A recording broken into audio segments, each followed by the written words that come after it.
6 Feet in the Six. I'm your host, Jeff Barrett with Business Interiors. Thank you for joining us today. The purpose of this interview series is to share ideas and best practices in commercial real estate. Joining us today is Beverly Horry, Managing Director and Principal of Interior Architects, and Arlene DJ, Director at Colliers Project Leaders. Beverly, Arlene, thank you for joining us. Thanks very much for having us, Jeff.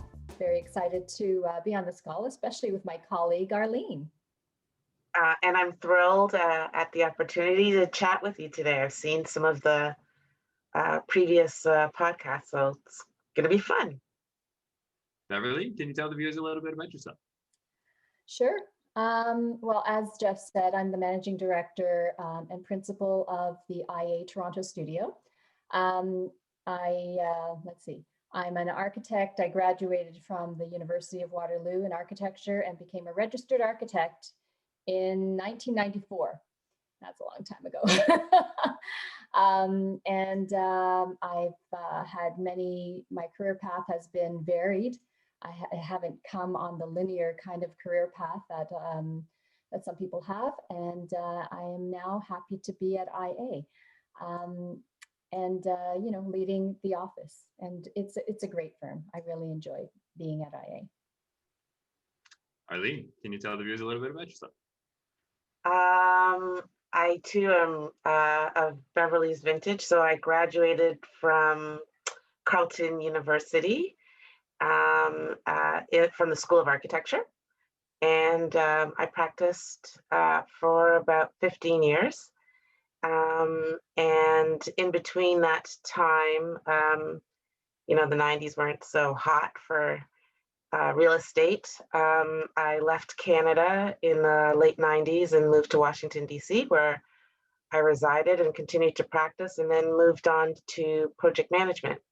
And upon returning to Canada in 2010, I joined Colliers, where I now reside. I've been there for 11 years, and I'm the Director of Private Sector for their project management team. And great people and loving the work.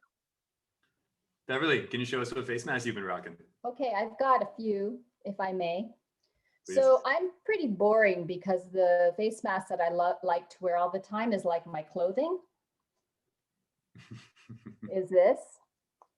So, it's pretty boring, right? And sometimes I go all out and I do this, right? Just for a little bit of, my wild side. Do you wear that at your recreational property? Sometimes, but what I really love and what I've been really getting into is this. IA has got a IA XR, extended reality, and I've been in virtual reality, connecting with my colleagues across the globe, and it's been amazing. So. Arlene, can you show us what face mask you've been rocking? Oh, that's a hard one to follow, but I think it's an architect thing that this is my sort of go-to. And I still have a bunch of these everywhere in every single bag. And then sometimes I do throw on this one. Ooh. If I'm, feeling in the spirit, but typically I'm wearing black or some dark color. So black suits, that's what I rock. Colliers branded, I saw as well. Very nice. Yes, they sent out little treat boxes and that was part of it, along with a cap. And then there's there's this one that I was wearing in the winter for running. I've got two of these, but this one is a fleece lined sort of collar. And then I have a running room one that I wear so that I can run, and it also keeps away the gnats and holds down the hair. So.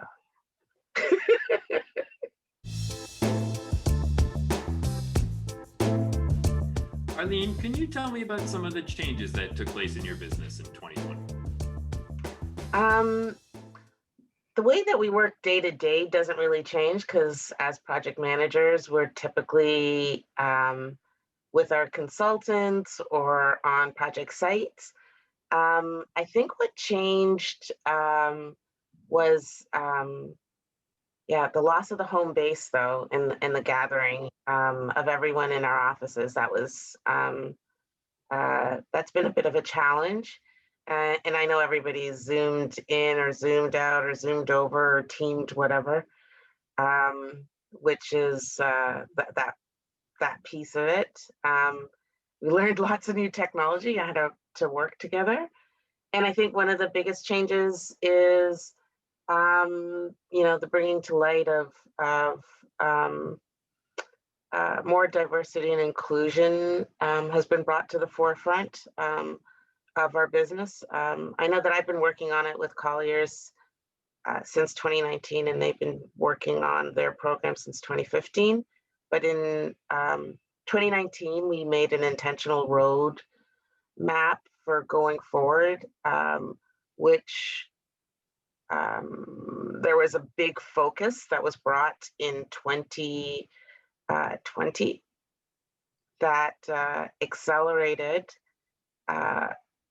people's awareness of the importance of empathy and understanding. And I think there's a momentum that's happening right now that started in 2020 in light of what happened with George Floyd in the US, amongst many other things that have happened in Canada since, that has brought awareness of the diaspora of people that we have in our country and what they can contribute as a whole to business, especially within the real estate industry. It had a tendency to look a certain way.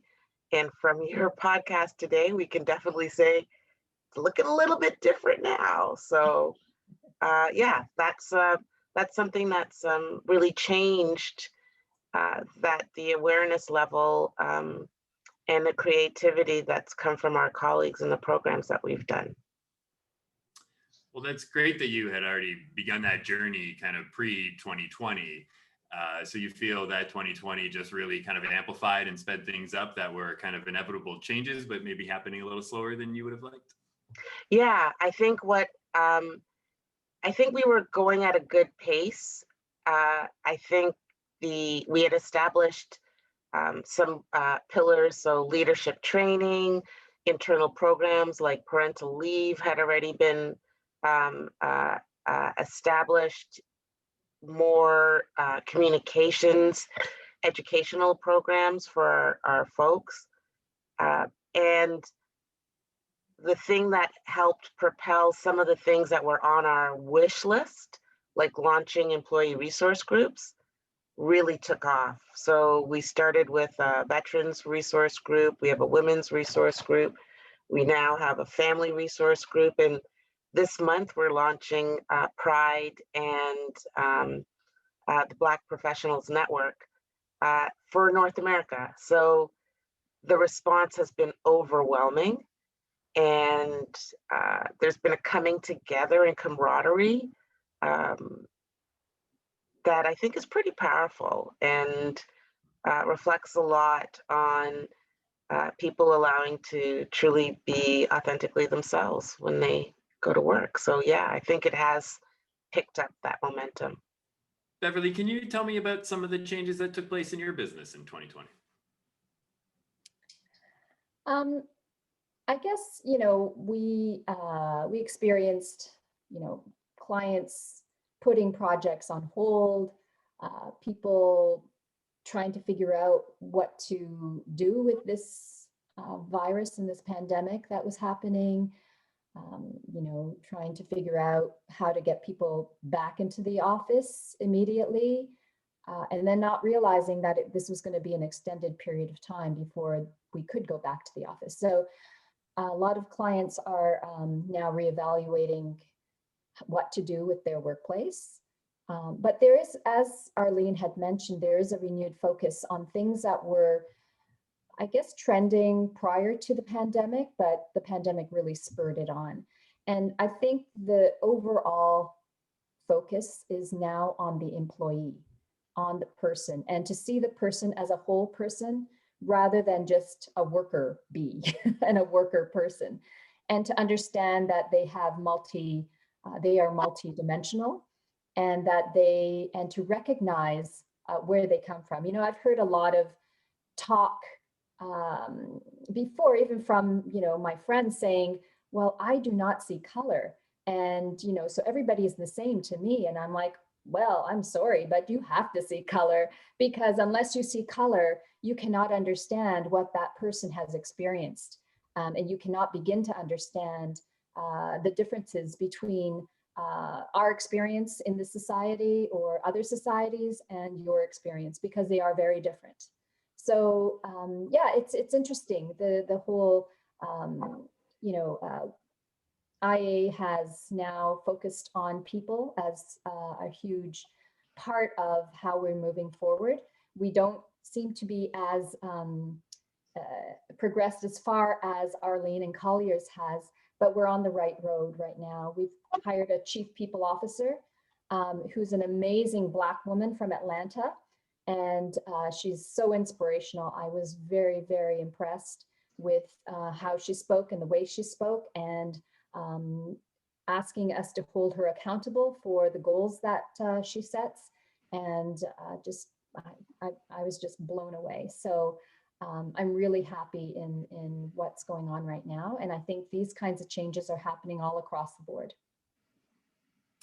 I love what you said there. I mean, because we've always focused on people, right? It's something we've always said, but it's from more of an accommodation perspective, like ensuring people have the tools they need at the office and are taken care of from an experience and amenities perspective. But now we definitely are looking at it from a more holistic view. And you know, I think the pandemic and everyone being sent home and everyone getting a sense of each other's personal lives at home as well has kind of really changed that empathy piece.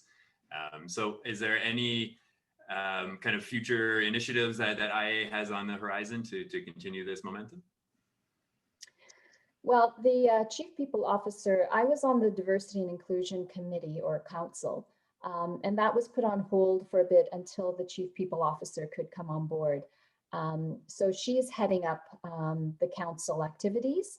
And so there's a lot of focus now on measurement, collecting data, things like that, but not just on how we were typically measured, which is revenue, profits, you know, things like that, but in terms of how well we're mentoring staff, how well staff are, I guess, progressing in their careers. You know, those kinds of more softer metrics are now being measured, and there's a way in which we are measuring that. And I think those kinds of things are amazing to actually focus on and measure. So yeah, those are some of the big changes that are happening. Well, I love the initiatives that your firms are up to. And, you know, we see a lot of action from corporations on the very public social media ways, right? Everyone has a pride flag behind their logo, and everyone acknowledges these kind of significant dates that have happened recently. But you guys are actually doing something about it. You're going in the community, you're making change. And I feel it's so much more impactful than all the things that most companies do on social media. So Arlene, where's the line? Kind of how far should the average organization be taking this in terms of their support for these initiatives? That's a really good question. And we were literally just talking about that because there's been so much upheaval, and whether something is too political. So we're trying to address that, but I think we're taking the signs from our people. If they feel that there's a need for an acknowledgement, if there's an outcry, as opposed to just a gut reaction and a response without really thinking. I know that initially when the George Floyd thing happened, and this might be too much for this, but for Black people, it was a Monday, right? Like, we're used to this, and we've seen it before, and it was just so happened that they happened to capture it. But, you know, I think that the difference was that the world was at home and they were watching and they were appalled. And I waited to see what people were going to say because I didn't want to be the one to say it. Like, because then it would make it a Black thing. And what we've learned in 2020 is that it's a people thing. And for us who work in real estate and we're in service to people all the time, all types of people, all types of business, and we have a direct impact on people's daily lives. It was really important to lift the veil of silence. And it was really important for people to be allies. And I'd rather have somebody say something than nothing and say the wrong thing rather than just pretending it didn't happen. And I finally feel that now I don't have to be the one to be the advocate, the champion for all Black people or for all, you know, LGBTQ2 spirit or all ethnicities or people with disabilities. There's so many dimensions of diversity. And now I think that there's just a more awareness. And so what should leaders be saying? What direction? Where is it too much? I think your people will guide you on what's important. I just attended a session by a contractor that's working with First Nations and who happened to be First Nation history and a descendant of the school residents. And he was speaking about what had happened, which they've known had been happening for a long time. And to me, it was like that Monday that was acknowledged because now somebody's proved what they've always known, but never had the means to uncover. And so where should we draw the line? Our people will tell us that they're no longer willing to tolerate this and that they need to speak up. And the dimensions of a leader are not just to bring in revenue. If you want your people to be productive, you need to address their whole selves, as Beverly mentioned. So for the product review, what we have been doing is looking at COVID products in the beginning of this interview series, and we just ran out of COVID products to talk about. I've opted to let the guests present something that they're working on. But today I thought I'd just pose a different question. We're kind of addressing topics more and more these days. And so I thought I'd talk about September.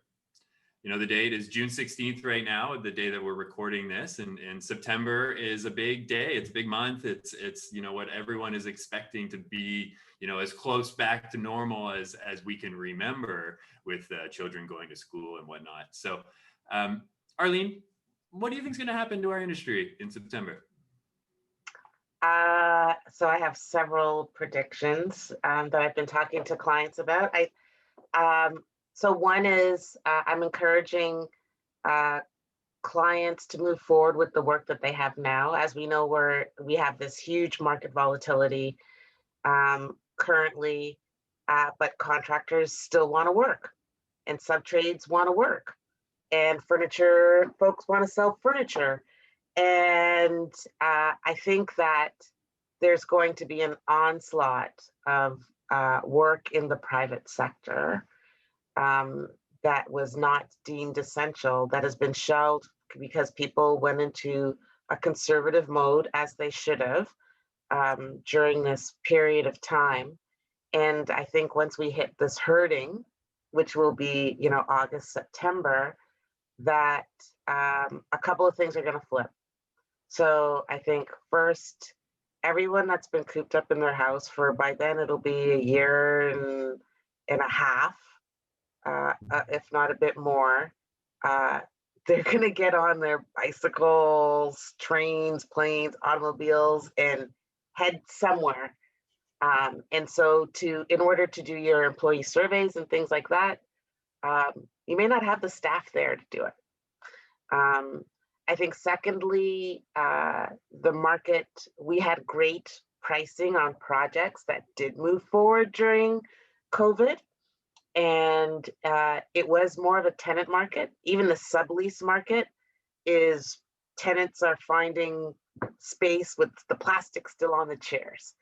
And I think it's going to flip. I think it's going to flip. We've got a backlog. So we already have a material shortage: steel, copper, plastic, metals, and soft lumber. On top of that, where everyone's going to try to bid what they've been holding. So they may have completed the design, and it's going to flip from the tenant market to a contractor's market.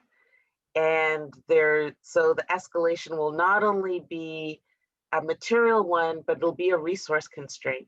And it's going to be a challenging, very, very, very busy time. And so I'm taking my vacation now. And I'm looking forward to, there was a commercial that somebody had the other day that was circulating, and they had people like peeking out of the doors of their apartments and houses and running down the street, free at last. Like, I can't wait. Even if it's crazy, busy, upside down, thank goodness. So looking forward to September. That's great. Beverly, what are your thoughts on some of the things that are going to happen in September? I fully agree with Arlene. I think that what we're seeing is, since about, I would say, the last couple of months, we have been inundated with companies that want to now move forward. They've been, for a year, everything has been on hold. There was a corporate mandate not to spend any money or hire any consultants. And now the floodgates are open. And we've been deluged, literally, with RFPs and people wanting to do work and just move forward. So, and everybody seems to want to do it at the same time to prepare for a back to work in September. So, and not just that, but they want to do it immediately. So we've been not just inundated right now, but the timelines are incredibly short. September is not that far away, and to get everything designed and constructed by September is a little bit difficult, challenging, let's just say. So, so we've had to kind of manage those expectations. And I think that, yeah, September is going to be rocking for our industry. And people seem to be willing to pay the premium. I think that Arlene's right, is that it was a tenant market, and we've been getting bids in that are lower than what we expected. If you built kind of right now, or a couple of months ago, if you were part of the essential services sector that can continue construction, you got a good price on your construction. But that will flip. That will flip once everybody starts wanting construction and there's not as many constructors available. So yeah, I think that now I can't take vacation right now because it's super, super busy for us.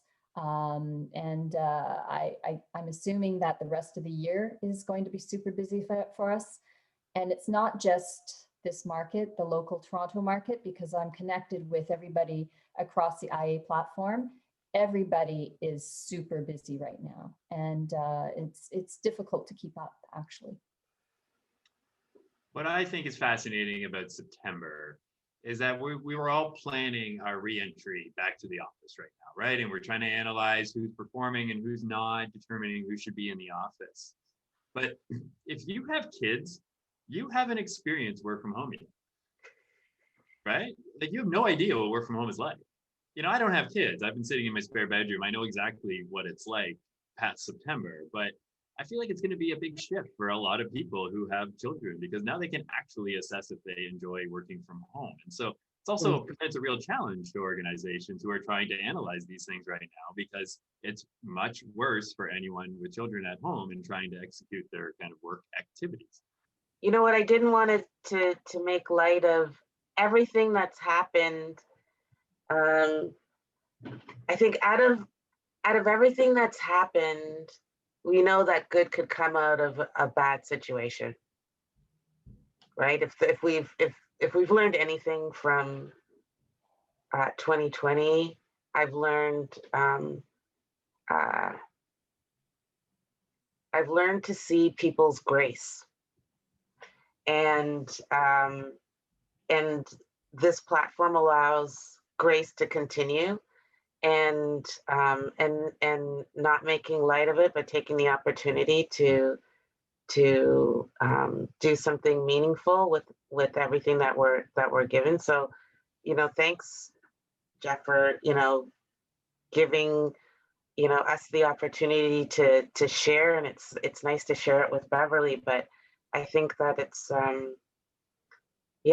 with bath times that I've seen with 2-year-olds to all kinds of family household situations, pets crossing screens, photobombed by kids. COVID's given everyone empathy and grace, and so this was a lot of fun. Well, thank you, Arlene and Beverly, for coming on the show and sharing your ideas around commercial real estate. Keep up the good work. Thank you, Jeff. Toronto, you are the best city in the world, and we can't wait for you to feel better again.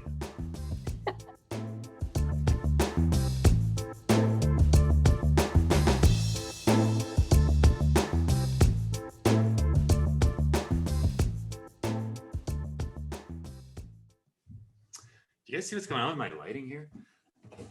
I got like a tree out my window. Oh, and it's flickering a little bit. Yeah, when the wind blows, the tree, like the sun, see, look at it coming in. It's all. Yeah, you're going in and out a little bit. Oh, yeah. Cut down the tree. Can you close the blind? It is. That's a problem. I'm an expert cutting down trees right now. I'm becoming an expert in chainsaw.